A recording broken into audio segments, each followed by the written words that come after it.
And then there's another question from Patrick: is the money a loan or are I asking for equity? And this is exactly the focus of the next office hour, but just kind of like as a quick overview. So we're using a revenue-based financing model. So what that means in our case is that we're buying equity in your business, and then you're buying back the equity through your revenues. So every month you're transferring a small percentage of your business to us, and through that, over time, you're buying back ownership of your company. Then there was a question around, you have been using Excel to track sales and expenses. Do I need to have an accounting system going forward? Yes, you do. I think it's, first of all, great that you're using something. Great that you're using Excel to track your financials so far.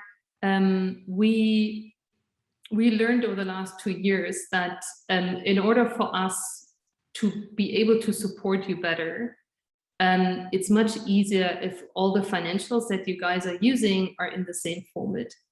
And so how our platform looks like and how it works in the end is that the dashboard that you will have access to as an investee is connected automatically to your accounting tool. So that means there's no need for you to put in additional financials into the dashboard, but only use one accounting tool. And then we help you to better understand your financials. We're calculating certain KPIs. We're helping you to better understand your performance, without the need to kind of like upload any additional financial statements. The question around, what if our books of accounts are not audited? Does it affect my application? I think my comment will be that there are very many factors we take into when assessing applications. It would definitely be beneficial to have your books audited. However, that will not lock you out of the running into being able to be invested in. There's so many other things that are analyzed by our system and by ourselves as a team that, but then also, a commitment to have your books audited going forward as well would really help. Yeah, no, I second that. Then there's a question, will the fact that I recommended us to Anka be taken into consideration? Let's say we are for sure tracking if you have been recommended by AMI. Then there was another question, are you accepting applications on a rolling basis, fixed dates for applications? At the moment, we're not accepting applications on a rolling basis. At the moment, we're following more like an investment cohort model. That means we open up applications beginning of August. They will be closing end of September. And then we'll do another investment round either next year or the year after. This is something we're currently looking at. What is the demand? How often should we open up new cohorts? But we're already tending towards rather smaller cohorts and more often than larger and every second year. Will Anka provide some financial training to founders? Yes, we do. Again, this dashboard that I mentioned before, the dashboard is basically our way of supporting our founders. And we know that everyone needs support. For sure, we do need support as an early stage company ourselves. But this dashboard basically connects you to resources and training programs from our partners. So for example, we're working with AMI, the African Management Institute. We're also working with Ongosa, and we're onboarding new partners constantly, basically, and to give you kind of like access to the best curated resources out there. And those could be resources that are kind of like online courses, could be offline trainings, could be competitions, and could also be follow-on funding. Do you have a checklist for startups to prepare startups for the application? We do have a checklist of the things that you need on our website. And the website already explains you a little bit more about the application process. But in general, there is not a lot you can prepare. So most of the application process focuses heavily on you as a founder. And I think everything that we're asking for is something that you will have at hand or know from the top of your head. So let me have a look at the chat.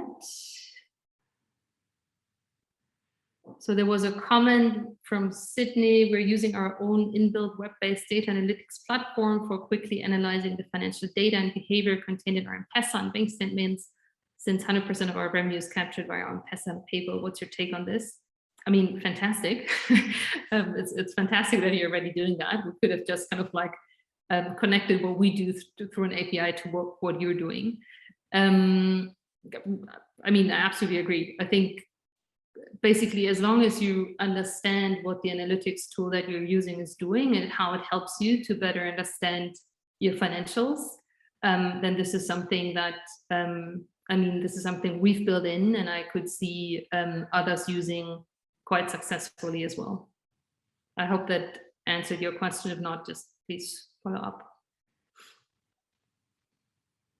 And then there's a question from Danilo. What kind of information do you require on the founder and the rest of the team? By the way, is one person meant to complete the whole application, or is it each team member meant to complete part of the application? So it's a yes and no. So basically, there is not a lot of information we need on the founder and the rest of the team. And we want to know if you're like a single founder, if it's a team of co-founders. We will ask all co-founders to go through a couple of the steps in the beginning. Those steps are mostly focused on certain personality traits and behavior traits. And then it's sufficient if one person is completing the rest of the application.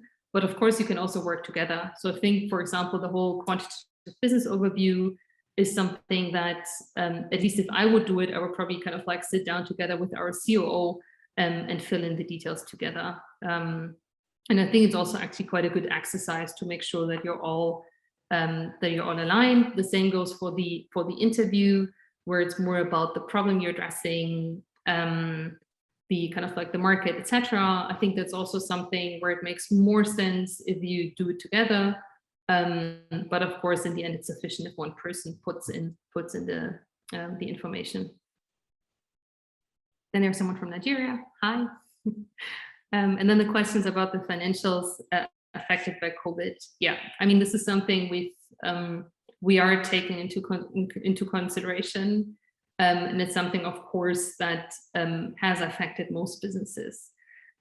So we are looking basically not only on your financials last year, but financials over a period of 12 months. So it could also be in 2019, for example.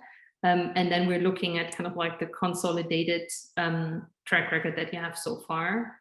But yes, kind of like just to re-emphasize that we are taking into consideration that COVID last year has affected most business quite heavily. You know, there's so many aspects that we are reviewing, right? You know, I hope you're able to bring in through your application how it is that you've been able to survive and how it is you've been able to respond to the COVID environment. You mentioned you didn't have any revenues happening in 2019. And so you were 1 month into the business and COVID hit. And so it would be good to see sort of like how did the business respond to that? So the other sections within the application where you can be able to really bring out what it is that your business is doing and how you've been able to run up to date. And don't, again, like I said earlier, really it's not the value of the numbers, but the understanding of the numbers. I hope you really understand that so that you can make your application from a point of confidence and being able to, will be able to capture and to understand what the potential of that business is going forward.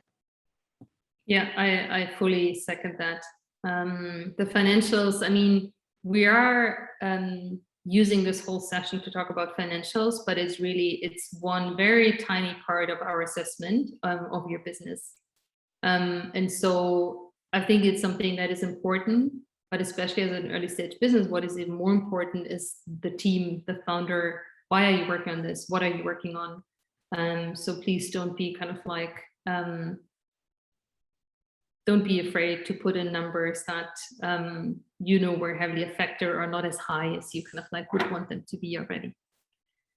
Then there is a question from Collins around the projections. What would you recommend be the formula process for making these projections for the next 12 months? in revenue and other costs.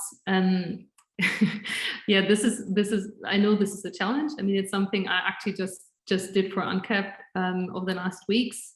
To be honest, I think there's no secret formula on how to do that, but it's more about, basically, usually you would start with, I think, more like a strategic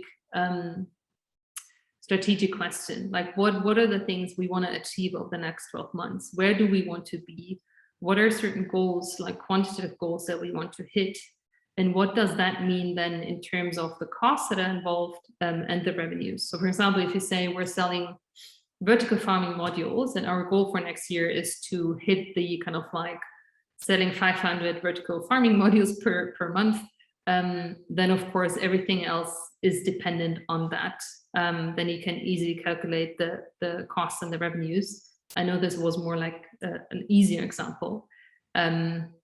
But basically, just think about where do you want to be in 12 months and what does it mean for your revenues and costs. Okay, one more question. My business is just 6 months plus, and I've been doing my accounting manually. I just downloaded an accounting software. Would there be a problem too? In generally, no. I mean, as long as you have been doing your accounting, great. Just put in the data in the application. So basically, in the application process, there's no accounting tool required.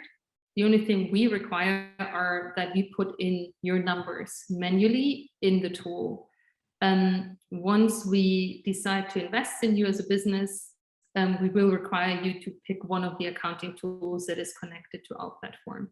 But usually the integration should be quite easy. Cool. Nice. I think we're now almost at the end. Thank you guys so much for joining us. I really enjoyed it. It's always nice to run a webinar, an office hour, where there are actually questions. So we have the feeling that this was actually helpful.